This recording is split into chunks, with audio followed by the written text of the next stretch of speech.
I have a match tomorrow against an Asian prodigy. He's like 11 or 12 years old. He's a master. And I was trying to figure out how I can get him outside of his comfort zone and how I can, surprise him. And all these kids, they're so good at their prep, like they know it so well. So we the logical conclusion is to play the Grob. And yeah, we're hoping for some high quality chess. Nice. Okay. Well, John Nunn goes down. Alright, let's see the Borg in action. And I think we need to flip the board for this. Spielman was way into theory. Let's see how the Borg takes him down. H6, okay. Here's the thing. I feel like even if it somehow gets leaked that that I'm preparing the Grob, how are you going to prepare for, like, how do you prepare against the Grob?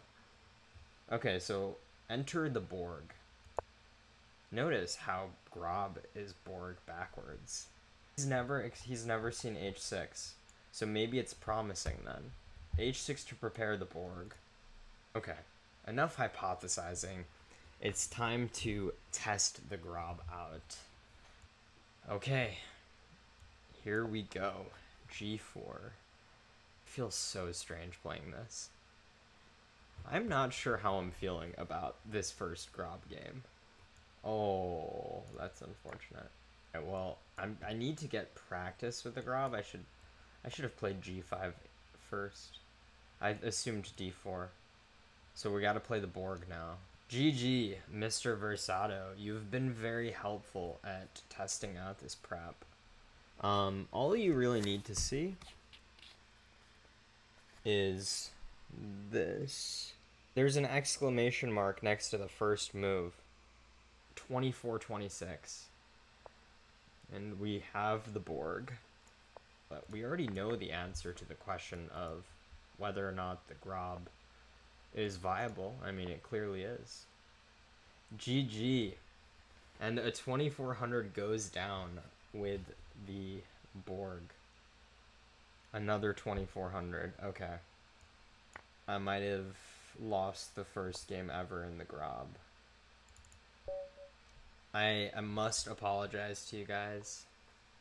I know you guys had a lot of faith in me to maintain the unblemished record of our cherished opening, but I'm not perfect. I've bought a book, my first chess book, called The Tactical Grob. What an interesting choice for a first book. I am really eager to learn about this opening as it fascinates me, and I've had a lot of success with it. I'm amazed at just how difficult to digest the book actually is. It has very few diagrams. It's written in an old chess format that I'm not familiar with, and it seems to be so badly laid out that despite spending hours and hours studying it, I can't even get past the second paragraph. I'm either missing something, or there are errors in the script, as it says 5 knight to queen bishop 3 at the start of page 8, but there is already a pawn in this square. There's a reason that there are very few books on the Grob out there. It's simply terrible. Yeah, well, this guy is obviously an incredibly weak player. He doesn't know what he's talking about. Oh my goodness. Knight to queen bishop 3. I don't know how to read descriptive notation. Oh my god.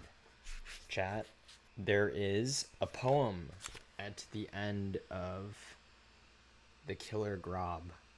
There's a poem here. And I hope you'll let me have the honor of reading this to you. There you may stand in your splendor and jewels, swaying me in both directions. One is the right one, the other for fools. How do I make my selection? The city lies silent in the warm morning light. Sand is as golden as saffron, oasis of love, sweet waters of life.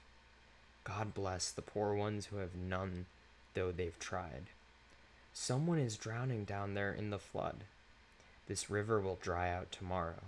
Is it ocean or stream? This love in my blood? Bringer of joy or of sorrow? The end of the journey will soon be in sight. Birth is the star of the swan song. Oasis of love, sweet water of life. God bless the poor ones who want some but are denied. No one is given the map to their dreams. All we can do is to trace it. See where we go to, know where we've been, build up the courage to face it. While we fumble in the darkness where once there was light, roaming the land of the ancients, oasis of love, sweet water of life, God bless the poor ones whose patience never died. While we stumble in blindness where once there was sight, searching for trees in the forest, oasis of love, sweet water of life, God bless the poor ones so helplessly they have cried. God bless the poor ones who have none though they've tried. God bless the poor ones who want some but are denied. God bless the poor ones whose patience never died. God bless the poor ones on that one-way donkey ride. That was One-Way Donkey Ride, a song by Sandy Denny. I'm so moved. It was like, in particular, that line, oasis of love, sweet waters of life. I'll control my emotions during this stream, but I might shed a few tears later on. You can see why someone put that in the book. Thank you for becoming a member. Okay, I can't. I have to control myself. It's the best part of the book, the poem. Yeah, I actually came across some very interesting research yesterday, which suggests how Twitter data is very, very valuable for understanding population health. All I know is that these Knights are partying hard right now. They are having a good time. This is... Look at this. No, I gotta use the sexy colors. Philosophers by no means have to be serious. I mean, I consider myself a thinker. It's not dubious openings, it's more like I just enjoy having fun with different positions. But okay, what have we learned from this?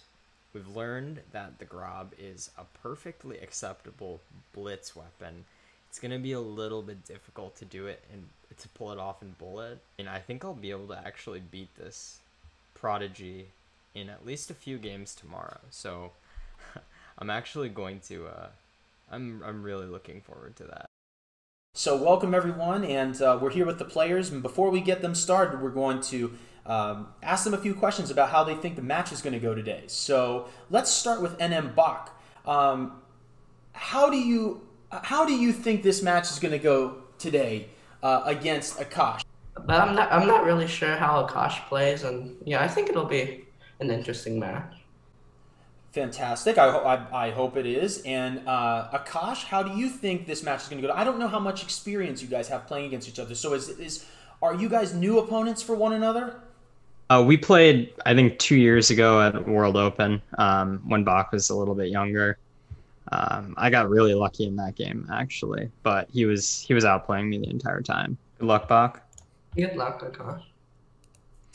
We had a very interesting opening, I might add, everyone. Very interesting opening where the first move was D4 and Aakaash played H6.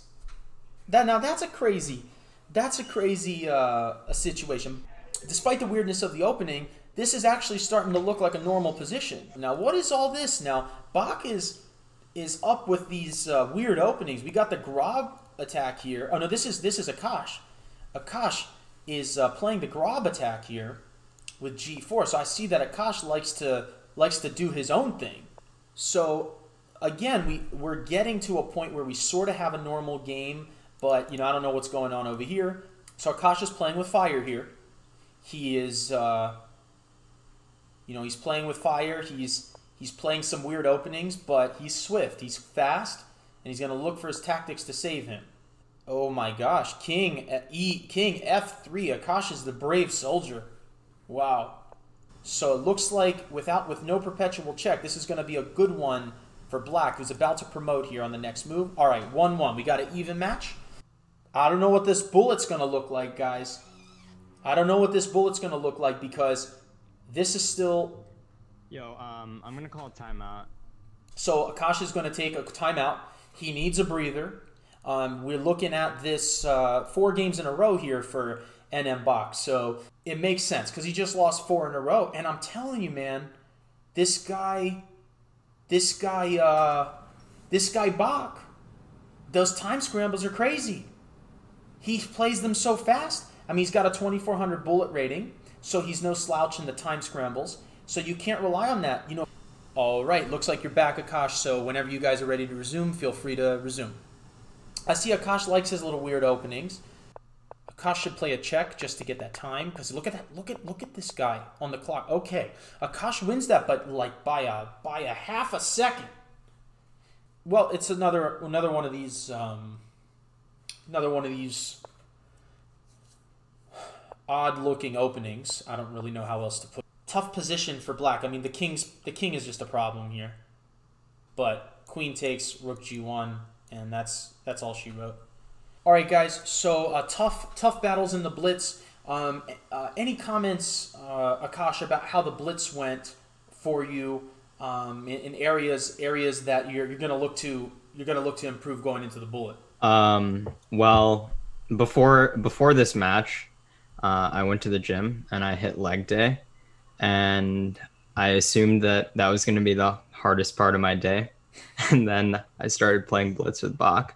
I'm concerned about these loose openings for Aakaash. Maybe he's used to doing this, but I don't really think this is the time to play these abnormal stuff, because when I see Bach play, I see a fundamental player, a solid fundamental player, and, you know, you can get in trouble if you're too, if you take too many liberties by playing some weird openings. All right, queen g6, bishop to f4, and as another one of these crazy type of positions. Bach wins another one there. So we're back to that same 3-point difference.